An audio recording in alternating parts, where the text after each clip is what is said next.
Hai gengs, welcome to Forbia di Cahaya. Cerita horor yuk. Hai Bias, how are you guys? Semoga semuanya sehat-sehat dan dalam lindungan Tuhan ya.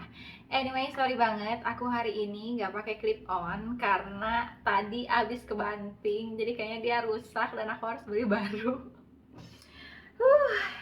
Biasanya kan kalau yang nggak sengaja banting-banting tuh ya bukan yang udah segede aku ya. Biasanya tuh yang nggak sengaja banting tuh harusnya anak kecil gitu kan.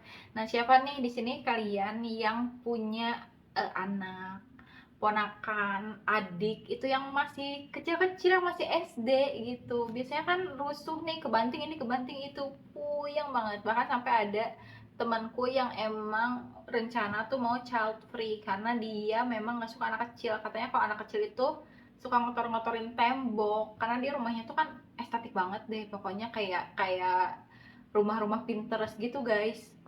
Jadi kalau ada anak kecil dia takutnya ya kotor, napakin tangan, tendangin ini kaki dan lain-lain ke rumahnya, sehingga rumahnya takutnya jadi kotor. Akhirnya ya udah deh, dia nggak mau punya anak gitu. Dan katanya kalau anak kecil itu rewel dan nangis terus, tau gak sih? Jadi dia tuh bisa pusing. Itulah point of view temanku ya.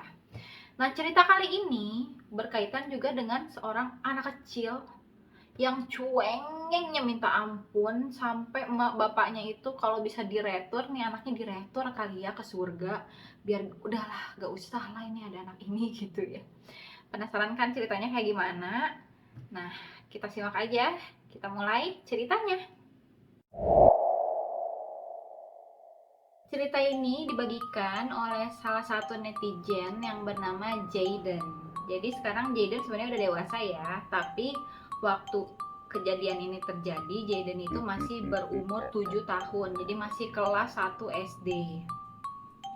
Nah, waktu si Jayden ini kelas 1 SD, dia tuh cerita kalau dia adalah anak yang cengeng.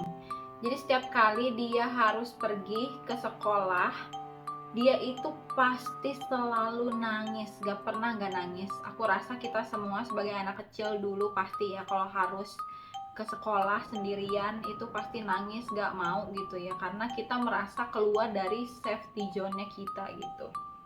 Nah, sama nih kayak si Jayden juga, dia setiap sampai sekolah tuh nangis dan gak pernah berhenti nangis itu sampai gurunya tuh puyeng.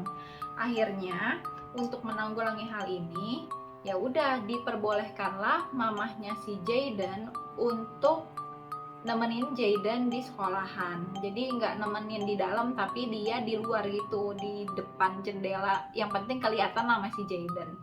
Nah, dengan kehadiran mamahnya itu, si Jayden at least jadi merasa lebih tenang, merasa lebih safe lah, dan disitu dia mulai kalem.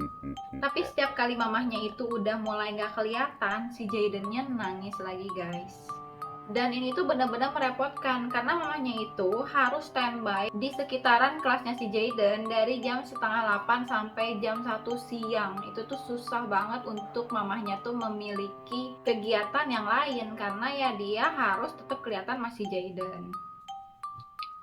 Sampai akhirnya si Jayden ini ditanya, kenapa sih kamu nangis? Kamu ngerasa nggak suka di sekolah gitu?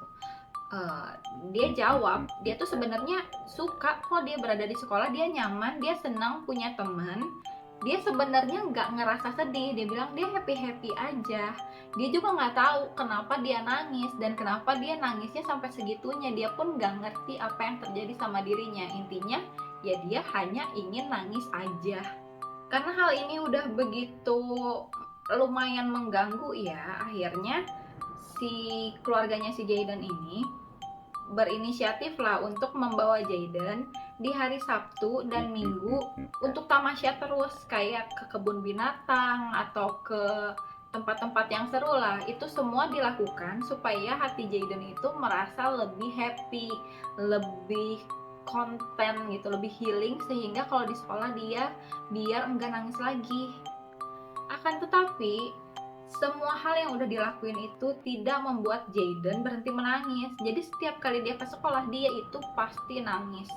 Untuk beberapa saat sih masih gak apa-apa ya, nangisnya mungkin gak terlalu ngeganggu. Tapi karena ini terjadi begitu lama dan terus menerus, akhirnya si Jayden mulai dijauhin sama teman-temannya dan juga gurunya. Jadi gurunya aja udah nggak bisa ngadepin si Jayden, udah benar-benar angkat tangan. Mamahnya pun udah capek, papahnya pun udah nyerah karena Jayden itu nangis selama 1 tahun. Jadi kelas 1 SD itu dia laluin dengan terus-terusan menangis di sekolahan. Gak ngerti apa yang terjadi dengan anaknya. Akhirnya orang tuanya Jayden berinisiatif untuk membawa Jayden ke guru spiritual. Alasannya sih biar mungkin supaya bisa mengeluarkan unek-unek yang di dalam hati Jayden yang menyebabkan Jayden itu selalu menangis. Lebih ke situ sih rencana awalnya. Sesampainya di tempat guru spiritual, mereka bertiga masuk, papahnya, mamahnya, dan juga Jayden. Nah, si Jayden ini duduk di tengah dengan si guru spiritualnya di seberangnya dia. Pada saat itu, si guru spiritualnya pun langsung memandangi si Jayden dan dia pun mulai berbicara.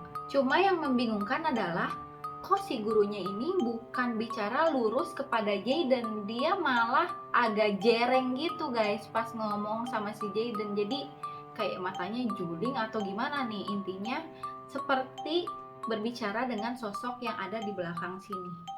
Tapi karena dirasa mungkin itu adalah part of the ritual, maka papa mamahnya Jayden pun tidak memprotes hal itu sama sekali. Dengan tenang mereka tetap melihat dan menyimak apa yang si guru spiritual ini bicarakan kepada Jayden.